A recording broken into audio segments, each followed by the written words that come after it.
Uy, gidawat na nimo si Jesus ingon nga imong ginugman luluwas? Congratulations!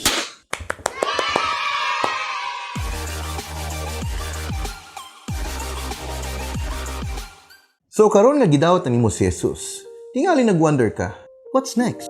Essentially, adunay duha ka butang nga angay nimo masabtan. Unsa ka karon atubangan sa Dios ug unsa ang iyang gi-expect gikan kanimo aron mo grow ang imong relationship kaniya. Idetalye nato ning duha niini nga video.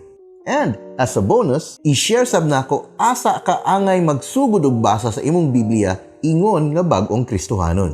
Spoilers, dili necessary nga magsugod ka sa Genesis. So first up, as a new believer, sabta kung unsa ka karon atubangan sa Dios.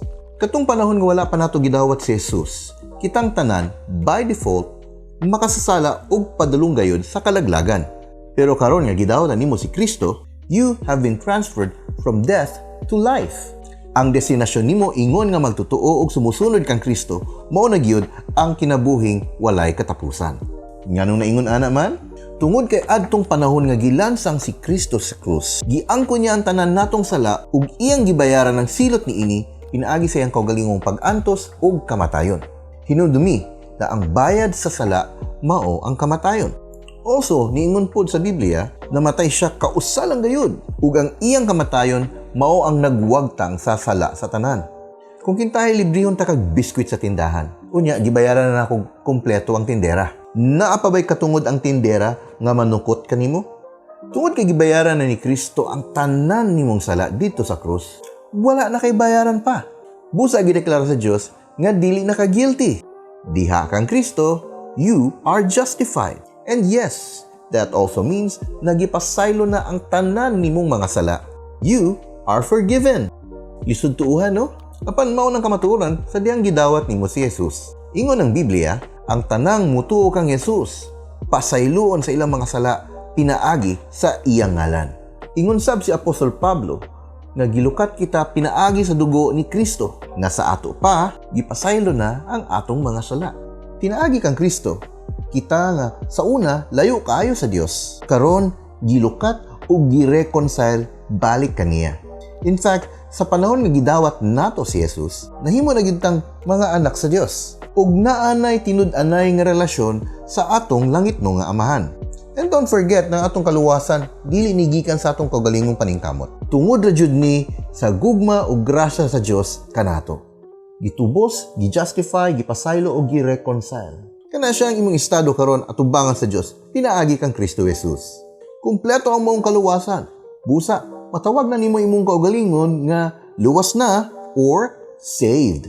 Gikan lamang kini sa Dios ug wala na kay madugang niini. That said, sabta-sab kung unsa ang gi-expect sa Dios kanimo aron motubo ka spiritually. Although ang kaluwasan wala nagikan sa atong kaugalingong paningkamot, ang pagpalalom sa atong relasyon diha kaniya naglakip og responsibilidad gikan kanato. Niyang upat ka butang nga kinahanglan nimo sugdan og himuon nga regular priority. Una, ang pagbasa ug pagpamalandong sa pulong sa Dios. Ang sikreto sa malambuon nga relasyon mao gyud ang komunikasyon. Ug ang Dios ingon ka mahigugmaon nga amahan. Gusto makigistorya kanimo. Ug ang pinakaklaro nga pagpadayag sa iyang hunahuna o kabubuton anaa sa Biblia. Masaligan nato ang balang kasulatan kay kini nahisulat pinaagi sa pagmando sa balang espiritu. Unya giklaro pa gyud sa 2 Timothy 3:16 nga ang tibuok nga kasulatan gisulat pinaagi sa gahom ug lamdag sa Dios. Ug mapuslanon kini sa pagtudlo sa kamatuoran, sa pagbadlong, sa pagtul-id sa sayop, ug sa pagtudlo sa matarong nga pagkinabuhi. Pero kuya, baga kayo ni. Kinahanglan jud nako basahon ni tanan? Yes. Pero dili necessary nga magsugod ka sa Genesis. Alang sa mga baguhan sa pagbasa sa Biblia, tingali gitambagan ka nga magsugod kag basa sa Ebanghelyo ni Juan. Okay naman siya. Pero mas recommended nako ang magsugod kag basa sa Ebanghelyo ni Lucas, ang ikatulong nga libro sa New Testament. Kay ngano, dili kayo bugat ang terminolohiya nga iyang ginagamit compared kang Juan. Ug mas masubaybayan nimog mas sayon ang kinabuhi ug pagtulunan ni Ginoong Hesukristo. Sa praktikal na inistoryahan, mas reader-friendly ang Ebanghelyo ni Lucas alang sa mga baguhan sa pagbasa sa Biblia. Human nimong basa sa Lucas, recommended na ako nga ang sunod nimong pagbasahon mao ang sulat ni Pablo sa taga-Roma. o sa English pa, the Book of Romans. Ikaunom nga libro sa New Testament. After that, pwede na nimo basahon ang Book of Genesis. And then afterwards, ang Ebanghelyo ni Juan. Tutuki lang una kining upat ka libro.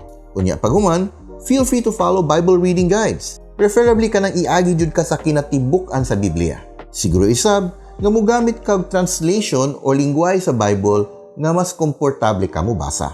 So sa communication, mulambo ang bisag unsa nga relationship. Makikistorya ang Ginoo pinaagi sa Biblia ug gusto sa bang Ginoo nga makapaminaw nimo. Mahitabo kini pinaagi sa mga pag-ampo.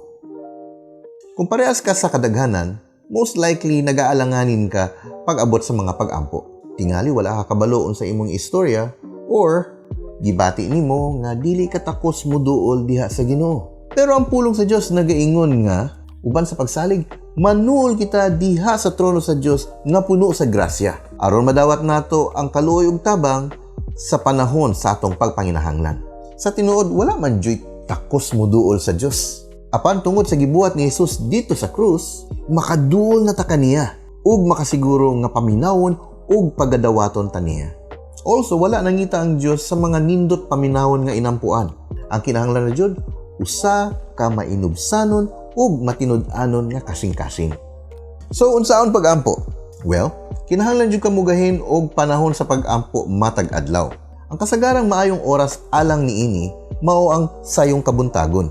Although pwede jud ka moampo bisag unsa nga oras, mao kini ang pinakahilom ug wala kayo istorbo nga panahon sa pag-ampo. Mao sab ni ang rason nganong kini ang gipili nga oras sa atong Ginoong Hesukristo katong time nga nakig-uban pa siya sa mga unang disipulo. Kadaghanan sa mga Kristohanon mausab niyang oras sa ilang pagbasa sa Biblia. Mao ni ilang tawag nga quiet time or morning devotional. Magsugod sila basa sa usa ka passage sa Bible, unya ilang iistorya sa Dios ang ilang nasabtan. Ubanan dayon kini sa mga pagpasalamat ug pagsimba sa Ginoo. Kung ipadayag sab sa Dios nga nakasupak ta niya, mao ni ang panahon nga makapangayo tag kapasayloan. Ug syempre, expected jud na magpadayag ka sa imuhang mga pagpanginahanglan aron magiyahan ka ug matabangan sa atong Dios. Salig sab nga ang tubag sa Dios insakto sa imong panginahanglanon. Ayaw jud itugot na makalabay ang usa ka adlaw nga wala ka kaduol sa Dios pinaagi sa mga pag-ampo. Pinaagi sab niini, ma-experience nimo unsa ka tinuod ang paglihok sa Dios sa imuhang kinabuhi. Ikatulo, pagpanag-uban nimo sa isig ka Kristohanon. Karon nga gidawatan nimo si Kristo, nahimo na kang anak sa Dios. Pero atong klaro na, wala ka nahimong Dios. Usa ra jud ang Dios. Pero ang Dios nahimo na jud tinuod nimo nga langit nung amahan. Ug tungod ni ana, ang tanan nga nidawat kang Hesukristo sama nimo, matawag na nimo nga igsuon. As early as nasabtan nimo nga ang kaluwasan pinaagi lamang sa grasya ug gahom sa Dios diha kang Kristo Jesus, importante jud nga makig-uban ka sa mga tao nga mausab ang tinuuhan. Disenyo kini sa Dios aron madasig ka sa imong pagpangalagad niya ug dili nimo bation nga ikaw nag-inusara.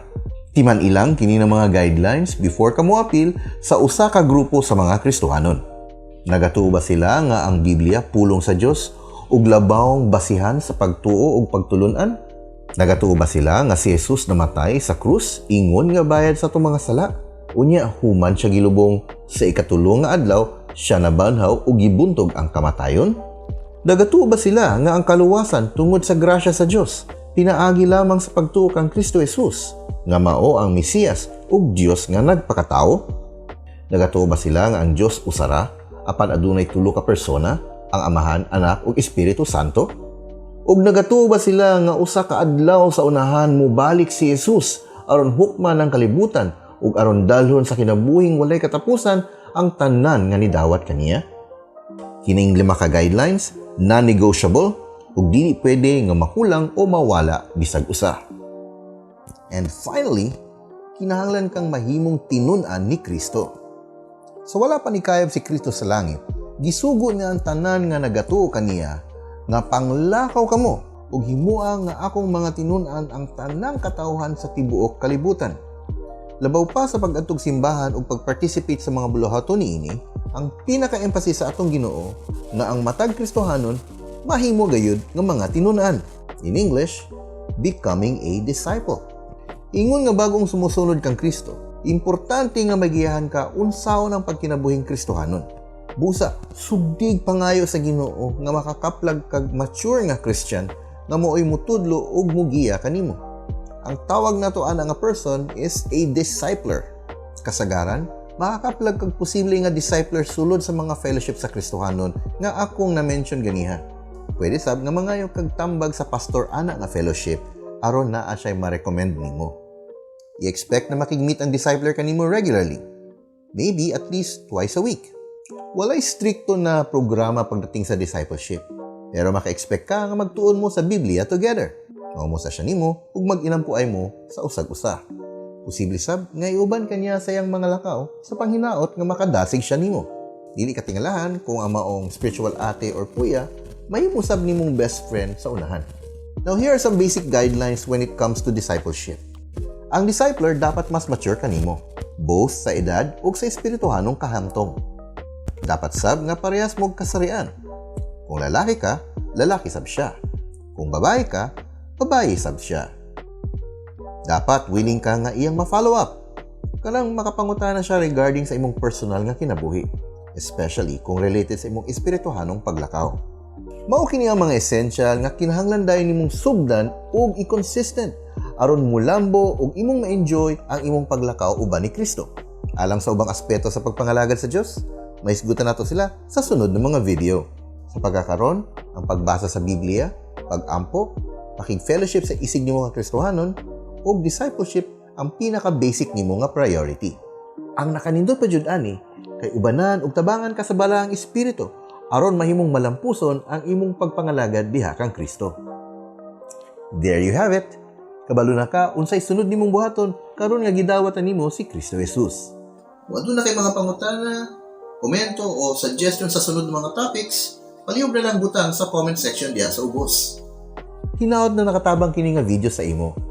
Feel free to share this sa imong mga kaila nga bago pa nagsugod diha kang Kristo. Kung ganahan pa ka makakaton sa mga basic na pagtulunan sa Biblia, mga devotional reflections, ug mga insightful reviews sa mga butang nga contemporary ug nerdy, well then, i-click lang ng like ug subscribe button sa ubos. Salamat sa pagpaminaw.